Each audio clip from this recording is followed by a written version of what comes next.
I have a dilemma, and it has to do with these birds here behind me. But before you give me help in your opinions on solving this dilemma, there's something that you should probably know. I don't think I've ever told you before because it's something that I'm kind of embarrassed. Ouch. It's something that I'm a little bit embarrassed about. But y'all do know that Tat is already bigger. He's going to be a bigger bird than Carl.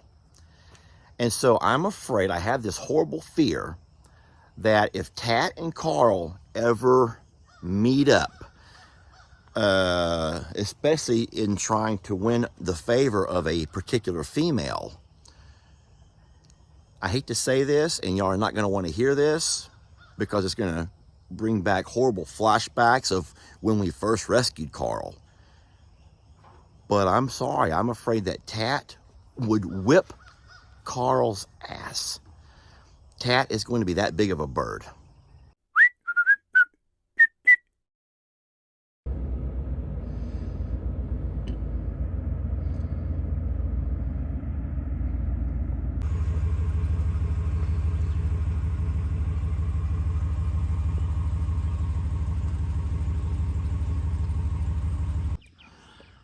I want you to see how pretty Debbie's feathers are starting to grow back in.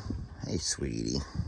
She took quite well, I don't want to say she took a beat down. That sounds horrible, but it's hard living with Carl. Tat, no one's talking about you, okay? It's hard living with Tat too, but not near as hard as living with Carl.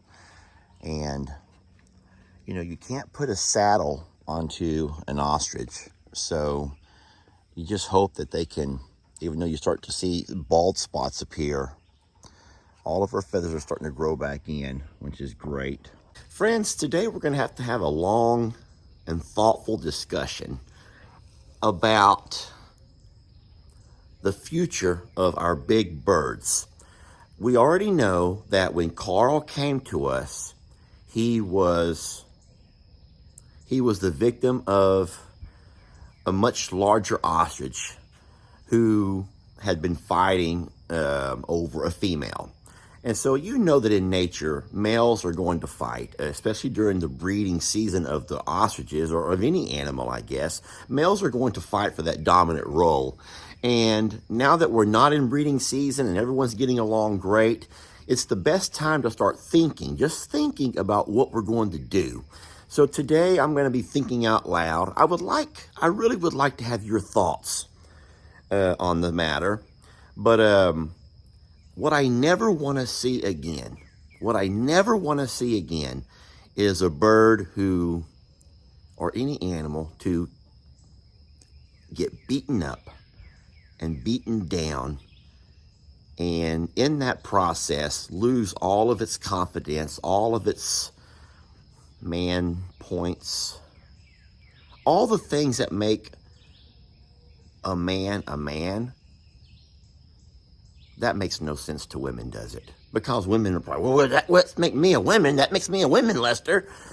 That's not how y'all probably said that, is it? Bear with me and help me out as I figure this all out, okay?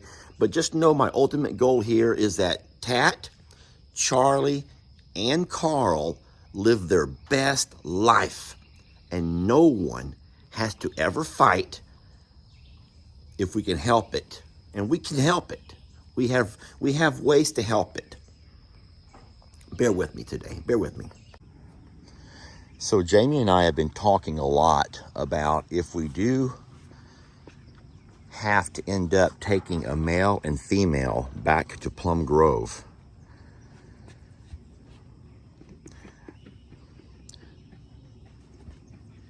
which one would we take?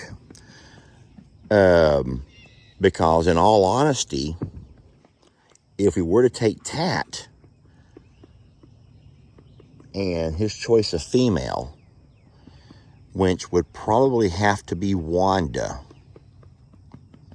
I would miss Wanda. I would miss her. because we love Wanda.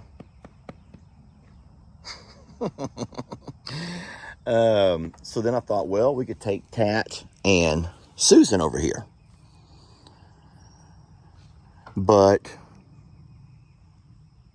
it's just kind of nice seeing Tat take such ownership of the pasture, and he's been such the protector of all the ladies here. So then you say, so send Charlie and Susan over there. Send Charlie and Susan, because Charlie is a lot less dominant of a male. He's more passive. But will he stay there? Ouch! Why did you do that? So no, we have thought about it, guys. We you always have to think about the management of your animals.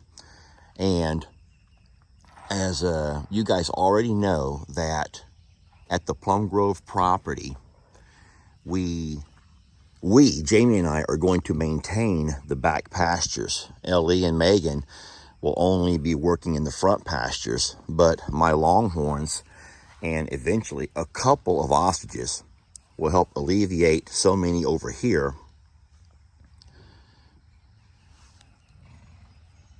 And of course, we do have, like, well, when we master planned this place here, we did make 3 adjacent pastures for when the males are in the mating season.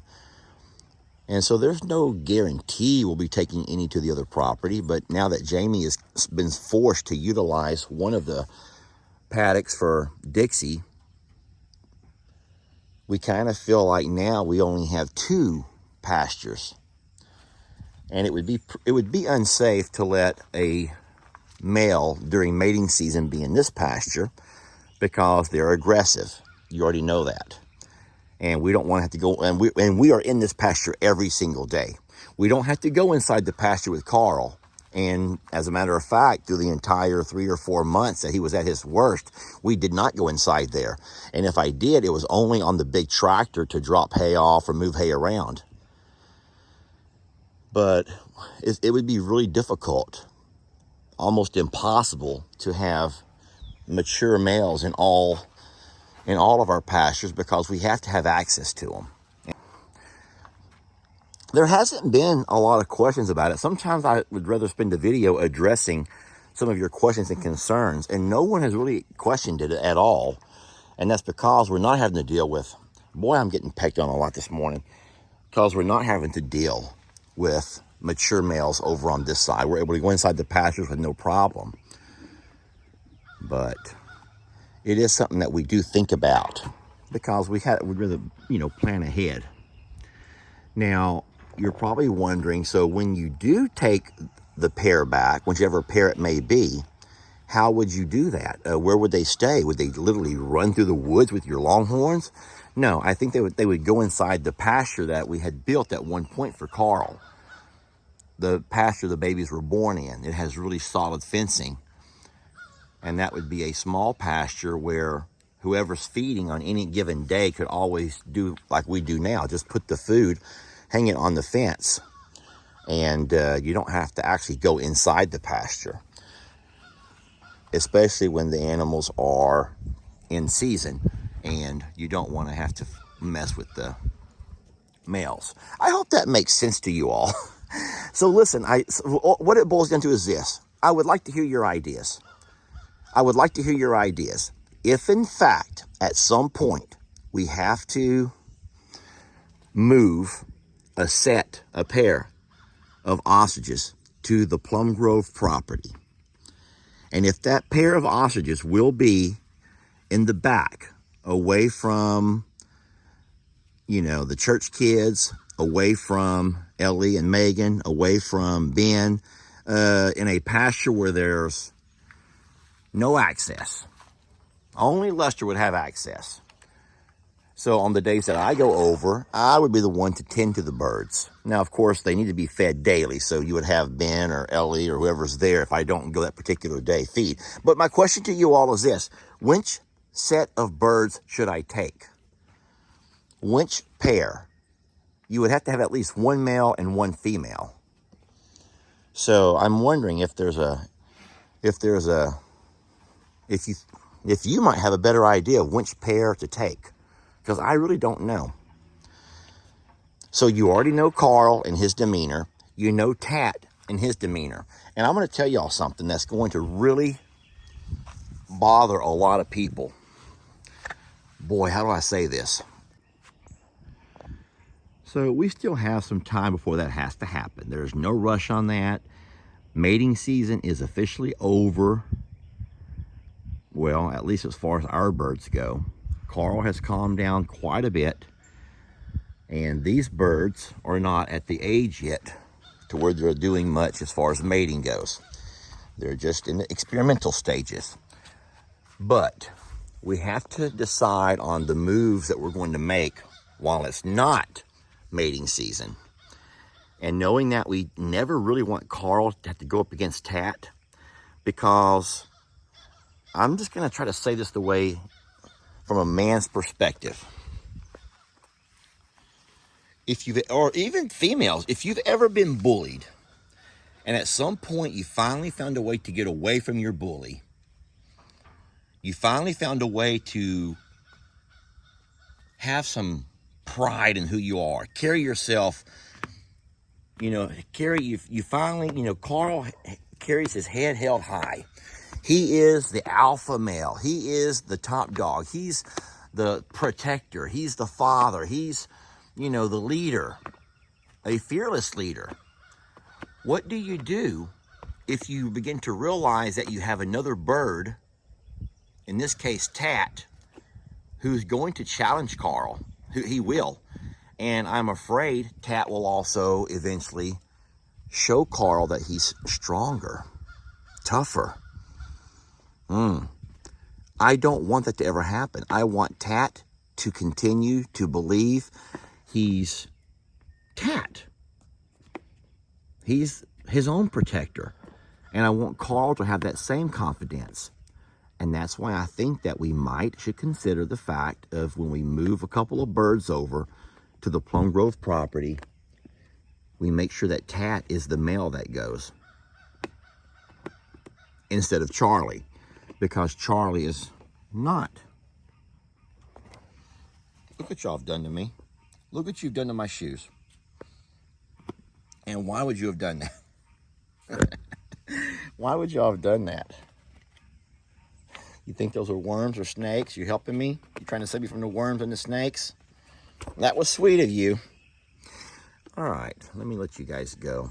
I'm going to head over and do some jobs this morning. I got my kayak because I have to go into the pond and put out chemicals. It's that time of year, and we're starting to get some algae developing. And so I have to do my part, which requires going out onto the water. Y'all be sweet. Now I'm going to lean over and tie my shoes. And who can do that? Who can do that at my age?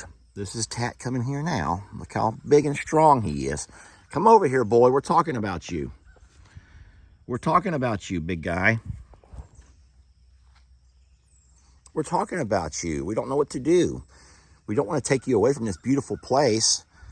Oh, well, that right there shows you who's not scared of Tat. Debbie. All right, that was Debbie. You're such a tough girl. You're like, I belong to Carl. No matter what, I'm belonging to Carl. Take Wanda. Yes, take Wanda. She don't belong to nobody. Wanda's like, sister. Don't you be putting my name in there. Don't be throwing me into no bus. I belong to Daddy. That's right. Wanda belongs to me. She's my sweet girl, and I love her.